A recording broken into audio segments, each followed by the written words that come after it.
Kenapa nggak menghitung bahwa Indonesia ini bukan mayoritas Kristen? Kenapa tidak bikin partai yang memang nasionalis gitu? Karena pada waktu itu yang kami lihat masih terjadi ketidakseimbangan antara nilai-nilai pluralisme itu di Indonesia. Iya.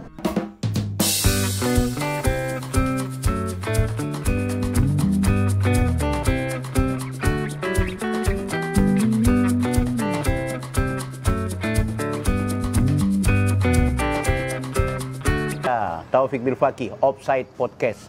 Saya ditemani oleh senior sekaligus mentor dan juga tokoh Sulawesi Utara, Mener Denny Tewu, caleg DPR RI untuk Partai Solidaritas Indonesia Dapil Sulawesi Utara. Assalamualaikum, selamat sore Mener. Selamat sore. Selamat sore. Waalaikumsalam. Ini orang hebat, tokoh akademisi juga iya, sekarang nyalek. Setelah dulu pernah tersohor sebagai orang nomor satu di partai yang cukup tersohor, Partai Damai Sejahtera ya? Yes. Oke. Kita akan kupas banyak hal dengan Mener Denny, termasuk soal isu-isu politik dan juga kenapa beliau akhirnya memposisikan diri sebagai calon anggota DPR RI dari Partai Solidaritas Indonesia. Siapa Denny Tewu sebenarnya? Boleh Mener jelaskan dulu? Ya sebenarnya saya orang biasa. Ya. Hanya hobinya berorganisasi. Wow. Sehingga saya dari mahasiswa itu aktif di kegiatan kemahasiswaan. Oke. Pernah menjadi ketua senat Fakultas Ekonomi di Unsrat ya. Oke. Lalu sempat juga dipercaya menjadikan ketua unit pelayanan kerohanian se-Universitas Samratulangi ya, Manado. Organisatoris memang. Jadi memang sudah terbiasa berkecimpung di dunia organisasi. Siap. Sehingga manakala terjadi yang namanya reformasi, ya kita juga ikutlah dalam pergerakan. Jadi pada waktu pertama kita hanya bergerak sebagai ya mahasiswa lah boleh dikatakan. Tetapi pada waktu pemilu kedua itu di tahun 2004 kami merasakan bahwa hasil reformasi itu belum maksimal. Siap. Karena kita bisa boleh dikatakan mahasiswa mampu menggulingkan rezim Soeharto pada waktu yang lalu ya. Tetapi apa yang dicita-citakan itu oleh pergerakan belum tuntas. Oleh karena itu kami melihat perlu ada gerakan juga untuk bagaimana mengisi era reformasi itu dengan figur-figur yang bisa dipercaya. Dengan gerakan-gerakan yang memiliki integritas dan berpikir untuk kepentingan rakyat. Dan juga untuk bagaimana pluralisme di Indonesia itu betul-betul berjalan ya, sebagaimana dengan slogan Bhinneka Tunggal Ika. Apa ekspresi pergerakan yang dimaksud Mener? Ya kami membangun satu partai sendiri karena pada waktu itu kita berpikir kalau kita hanya teriak-teriak dari luar ya kita nggak akan bisa sampai kepada kepada sistem itu sendiri. Nah, apa yang dicita-citakan oleh reformasi, betul. Untuk bisa bersuara lantang, ya kita harus masuk ke dalam sistem. Dan sistem itu adalah di DPR ya, sesuai dengan negara demokrasi ya. Itu cikal bakal Anda mendirikan Partai Damai Sejahtera? Dengan jaringan sebenarnya dari Unsrat ya, karena kami juga ada yang namanya jaringan pelayan alumni di Jakarta ada, di Manado ada. Ya kami selalu diskusi kan, dan ini indahnya kan kita dari berbagai fakultas ya. Jadi nggak ada orang jago di situ, semua jago. Karena ilmu dari kedokteran, dari ekonomi, hukum, sosial dan sebagainya. Jadi kita katakan bahwa kita harus bikin gerakan, dan gerakan itu harus dari dalam parlemen. Apa sambutan masyarakat Indonesia? Apalagi Partai Damai Sejahtera ini lebih spesifik Kristen. Iya. Atau gimana? Karena memang kita gerakan itu tadi kan kami dari unit pelayanan kerohanian, memang kita banyak bergerak di dunia kerohanian. Tetapi kita punya kompetensi karena semua alumni dari berbagai macam fakultas. Jadi secara ilmu kita kompeten dan juga secara integritas ya karena kita berkaitan dengan bidang rohani ya kita juga punya kapasitas di situ. Kenapa nggak menghitung bahwa Indonesia ini bukan mayoritas Kristen? Kenapa tidak bikin partai yang memang nasionalis gitu? Karena pada waktu itu yang kami lihat masih terjadi ketidakseimbangan antara nilai-nilai pluralisme itu di Indonesia. Ya. Yang kami lihat bahwa pada waktu itu selalu pejabat mengatakan Indonesia adalah negara agama. Pada waktu itu ya. Sehingga kami merasakan kita harus muncul. Bahwa Indonesia ini adalah milik semua. Bukan hanya kelompok agama tertentu, tetapi semua agama yang ada di Indonesia. Tapi resikonya kan secara elektoral Bagaimana terhadap Ya, pada waktu itu memang belum ada parliamentary threshold. Oh iya, belum ada. Ya, jadi yang penting pada waktu itu adalah kita punya suara yang bisa didengar, dan itulah perjuangan itu, ya. Dan akhirnya ya buat saya sih sesuatu yang fenomenal karena nilai atau momen yang kita gunakan itu tepat pada waktunya. Dan akhirnya baru pertama kali kita ikut menjadi peserta pemilu di tahun 2004 ya. Kami langsung memiliki satu fraksi DPR RI. Keren. Kita punya satu fraksi di Provinsi Sulawesi Utara. Luar biasa. Kita punya satu fraksi sendiri di Kabupaten Kota Manado. Keren. Sehingga kita bisa mengusung gubernur langsung secara sendiri. Betul. Dan juga bisa mengusung wali kota secara sendiri di Kota Manado. Keren. Kemana PDS sekarang? Nah, ini setelah pertama kita mengikuti pemilu dan kita punya fraksi di DPR RI. Lalu pada waktu pemilu berikutnya tahun 2009, itu sudah ada peraturan baru di mana adanya parliamentary threshold. Betul. Ya, memang itu sulit karena harus 100% di di seluruh provinsi. Betul. Dan kabupaten kota juga kita dan anggotanya harus ada. Nah, di situ kita harus menyadari bahwa mengalami kesulitan. Betul. Ya. Ada daerah tertentu memang sulit menerima keberadaan PDS dengan logo-logo tertentu. Ya. Sehingga ya kita menganggap bahwa perjuangan kita mungkin sampai di situ dulu. Tapi paling tidak nilai yang kita bawa bahwa Indonesia ini adalah plural, Indonesia ini bukan milik agama tertentu, itu sudah terwujud. Tapi faktanya juga PDS kan ternyata memberikan ruang kepada caleg-caleg yang bukan dari Kristen. Karena memang kita bukan partai agama, kita partai nasionalis. Ini jadi klarifikasi juga gitu kan, betul? Kita partai nasionalis yang menunjukkan bahwa kita bikin NKRI ini, ayo kita sama-sama. Dan selama beberapa tahun sejak PDS itu mulai, mungkin momentumnya sudah lewat. Sampai di satu titik sekarang saya bilang, nah ini ada yang sama dengan kita. Anti intoleransi dan anti korupsi yang belum tuntas bicara masalah anti korupsi. Partai Solidaritas Indonesia. Partai Solidaritas Indonesia. Itu yang kemudian akhirnya yang sekian lama istirahat dari kerja-kerja politik praktis muncul. Kenapa memilih PSI? Itu tadi, pertama karena saya suka berjuang karena nilai. Betul. Karena kalau saya berjuang nilai, saya tidak melihat dari segi apapun, tetapi dari sesuatu yang bisa kita legacy ya, kita berikan legacy kepada generasi setelah kita. Nah, selalu semua partai-partai kan bicara tentang kesejahteraan itu umum. Betul.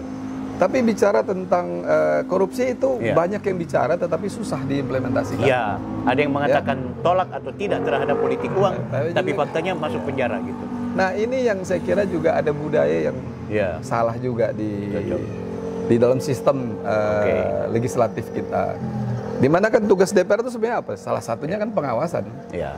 Tapi kalau teman-teman di DPR main proyek, apa yang diawasin? Keren. Anda bisa melihat bagaimana Partai Solidaritas Indonesia ini bisa memberikan kesempatan kepada seorang Denny Tewu untuk kemudian melanggang ke parlemen di RI. Sementara PSI khusus di Sulawesi Utara mungkin juga perlu mendapat evaluasi secara besar-besaran.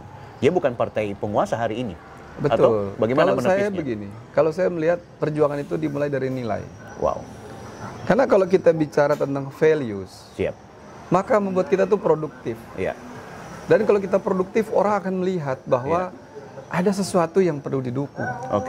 Dan itu yang membuat kita tuh sustainable, artinya berkelanjutan.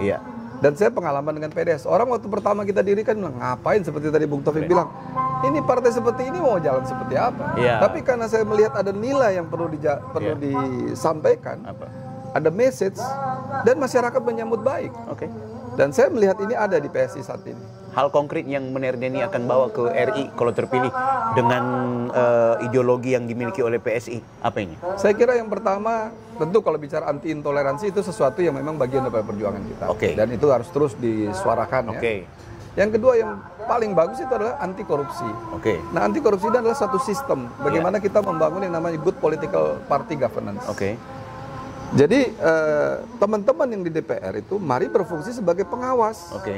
Ya kan, yang tidak main-main proyek. Karena proyek ini kan sebenarnya salah satu cara eksekutif untuk membungkam suara pengawasan daripada DPR.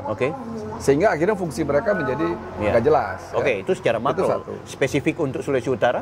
Nah, kan kami kalau di DPR RI itu kita harus memperjuangkan yang namanya undang-undang undang-undang untuk yang dikatakan memiskinkan koruptor ya. Perampasan Undang-undang perampasan aset Oke. dari koruptor, sehingga membuat ada rasa jerah. Oke. Ya, kita bisa bayangkan koruptor yang sudah mempunyai sekian banyak harta kekayaan yang dikumpulkan, lalu dia ketahuan terus dia di penjara, tetapi dia bisa hidup mewah di penjara, nggak ada gunanya. Tetapi kalau seandainya ada undang-undang yang menyatakan bahwa seluruh hartanya itu dirampas oleh negara, saya kira ini berdampak jerah, ya. Ada efek jerah, walaupun belum sedrastis yang dilakukan oleh China ya. Dia dan keluarganya ditumpas gitu ya. Tapi ada sesuatu pelajaran yang baik yang saya kira akan membawa bangsa ini jauh lebih baik ke depan. Dan itu sangat menarik untuk diperjuangkan. Karena apa? Kalau seandainya itu betul-betul terjadi, maka kita percaya bahwa kesejahteraan rakyat itu akan terjamin. Ya kan? Bayangkan kalau seandainya dulu mengatakan kalau ada 100% daripada anggaran yang dipersiapkan ini, lalu 70%-nya itu dipangkas, dikorupsi, sehingga akhirnya anggaran pembangunan hanya 30%. Betapa sedih ya kita bangsa ini. Oleh karena itu saya juga berpikir bahwa harus fair. Dari sisi anggota dewan tidak boleh bermain dengan yang namanya proyek. Tapi partai juga harus hidup. Betul. Ya kan? Nah, ini juga tentu harus kita pikirkan bagaimana undang-undang supaya partai tetap hidup. Anggota dewannya tidak harus cawe-cawe untuk main proyek untuk menghidupkan partai. Berarti ada regulasi baru terkait undang-undang partai politik yang kemudian secara komoditas kepentingan ekonomi dan juga usaha keuangan partai itu akhirnya kemudian tidak terganggu dengan cara-cara anggota parlemennya yang main-main nakal. Karena ini bagian daripada sesuatu yang sudah terjadi ya. Dan kalau seandainya dibiarkan begitu, saya kira Pak Jokowi juga udah bosen melihatnya. Dia mau bongkar juga susah. Jadi bikin jalur baru. Ya gitu. Dan saya kira PSI adalah jawaban yang baik. Mener, di layar kaca ini ada masyarakat Sulawesi Utara yang tentu akan mencoblos calonnya untuk pemilu 2024. Pikiran-pikiran dan juga pernyataan serta saran Anda kepada mereka apa ini? Saya kira ini adalah kesempatan emas buat Sulawesi Utara. Mengapa? Ada dua hal yang penting. Yang pertama adalah apa yang diramalkan oleh Samratulangi 70-75 tahun lalu, bahwa Lautan Pasifik ini akan menjadi wilayah perdagangan yang akan ramai, itu akan terwujud ya. Karena dengan jalur sutranya China, sehingga nanti ada kereta api cepat ya, barang-barang tidak perlu lagi harus melewati Selat Malaka, tetapi di Lautan Pasifik ini dia bisa turunkan itu di Guangzhou dan dia bisa langsung ke Eropa melalui darat. Dan Sulawesi Utara terletak di bibir Pasifik yang sangat strategis, sehingga kalau keramaian perdagangan terjadi di Lautan Pasifik ini, Sulawesi Utara akan mendapatkan dampak yang sangat positif ya. Dan oleh karena itu kita siap. Yang kedua yang penting adalah kalau IKN ini pindah ke Kalimantan Timur, maka Sulawesi Utara itu tetangga paling dekat ya dengan Kalimantan Timur. Dan itu akan berdampak ekonomi secara luar biasa terhadap Sulawesi Utara. Nah, oleh karena itu, mari kita memilih betul-betul ya anggota DPR yang punya wawasan, yang berpikir besar untuk kepentingan Sulawesi Utara. Dan kalau kita tidak melakukan itu dengan tepat, kita hanya berpikir karena dia saudara saya, karena dia teman saya, maka kita belum move on katanya. Tetapi kalau kita melihat ada partai yang ingin memperjuangkan anti korupsi dan betul-betul untuk kesejahteraan rakyat dan memanfaatkan segala resource yang ada untuk kepentingan masyarakat, pilihlah PSI. Dan kami adalah generasi milenial ya. Saya juga tetap berjiwa muda dan saya punya komitmen untuk memajukan Sulawesi Utara. Sehingga jangan salah pilih ya, supaya kita tidak menyesal 5 tahun ke depan lagi. Terima kasih. Denny Tewu, caleg DPR RI, Partai Solidaritas Indonesia dengan segala pikirannya. Saya Taufik Bilfaki, Offside.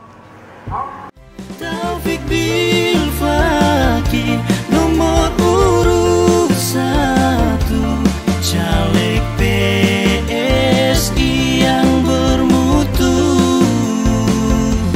Mulai Tikala sampai Pal 2, so dia torang pe idola. Jangan lupa coblos nomor 1.